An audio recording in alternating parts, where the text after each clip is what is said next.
So what's up guys, in today's video I am gonna tell you about sponsorship in merchant navy. तो बहुत लोग question पूछ रहे थे, तो उनका क्वेश्चन ये था कि आप स्पॉन्सरशिप पहले ले IMU CET दें। तो मैं सबसे पहले ये बता दूं, अगर इंडिया में आपको मर्चेंट नेवी ज्वाइन करना है तो IMU CET देना आपको मस्ट है। आपको IMU CET हर हाल में देना चाहिए, क्योंकि वो आखिरी स्टेज होता है स्पॉन्सरशिप का। वो अगर आप कंपनी से स्पॉन्सरशिप ले रहे हैं तो उनका जो मेरिट लिस्ट बन रहा है वो IMU CET के रैंकिंग बेस पे भी बनता है, तो आपको वो एग्ज़ाम देना ही देना है। तो ये तो आप जान लीजिए कि फॉर्म आएगा तो फॉर्म आपको भरना है।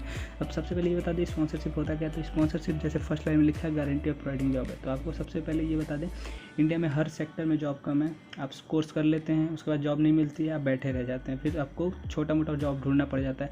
यही बात इसमें मर्चेंट नेवी में कि आपको BSc करने के बाद किसी भी कैंपस से अगर आपको जॉब नहीं मिल रहा है तो आपके लिए फिर दिक्कत है जॉब लेना। तो इसीलिए सबसे पहले आप स्पॉन्सरशिप ले लें, फिर DNS करें 1 साल का कोर्स, आपको फिर कंपनी अपनी सिप पे ले लेगी, तो आपका जॉब सिक्योर है और सैलरी आपको स्टार्टिंग से ही मिलने लगेगी। तो आपका कैरियर का स्टार्टिंग अच्छा होगा। ये कुछ लोग होते हैं जो BSc कर लेते हैं प्राइवेट कॉलेज से और उनको फिर जॉब नहीं मिलता, तो फिर मर्चेंट नेवी को भला बुरा बोलते हैं कि मर्चेंट नेवी कैरियर बनाने लायक नहीं है। तो ये उनकी गलती है, आप ये गलती ना करें। आप DNS कोर्स करें स्पॉन्सरशिप लेके, 1 साल बाद आपको ट्रेनिंग के टाइम से ही पैसा मिलने लगेगा। आपकी जो कैरियर है उसकी स्टार्टिंग सबसे बेस्ट होगी।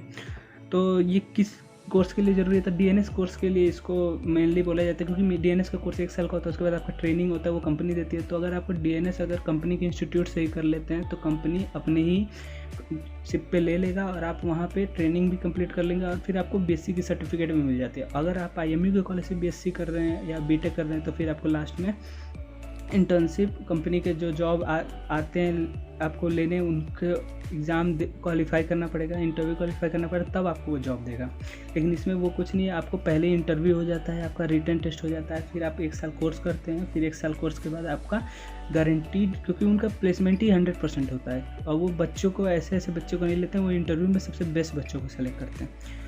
तो सबसे पहले ये आप जानना चाहिए कि DNS के लिए इंपॉर्टेंट है। अगर आपको BSc और BTech करना है तो उसके लिए इंपॉर्टेंट नहीं है स्पॉन्सरशिप। आप IMU के कैंपस से करिए और अपना वहाँ से आप जॉब निकालिए आखिरी ईयर में।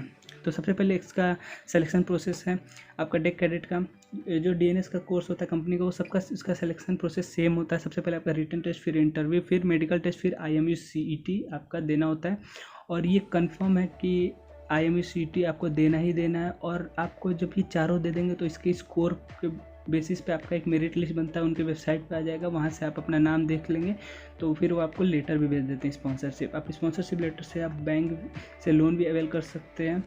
वो पेपर दिखा के, आपका जो लेटर आता है वो आप दिखा के वहाँ से आपको बैंक आपको लोन भी देता है, या फिर कंपनी भी आपको, जो कंपनी होती है शिपिंग कंपनी, उनका एक अटैचमेंट होता है, बैंक के साथ टाई अप होता है, वहाँ से आपको भी लोन मिल जाता है।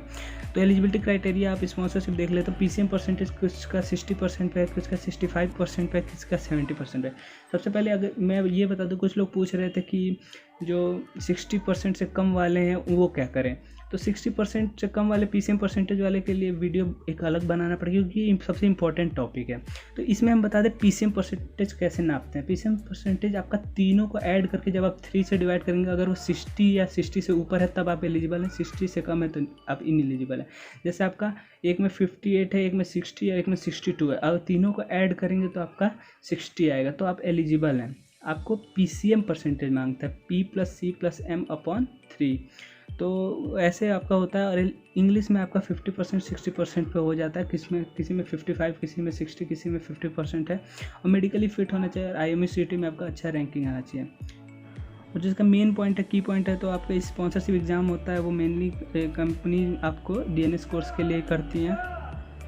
और BSc नॉटिकल साइंस और मरीन इंजीनियरिंग के लिए आप स्पॉन्सरशिप की ज़रूरत नहीं है, आप IMU कैंपस से कर सकते हैं। और पासपोर्ट आपका मैंडेटरी है।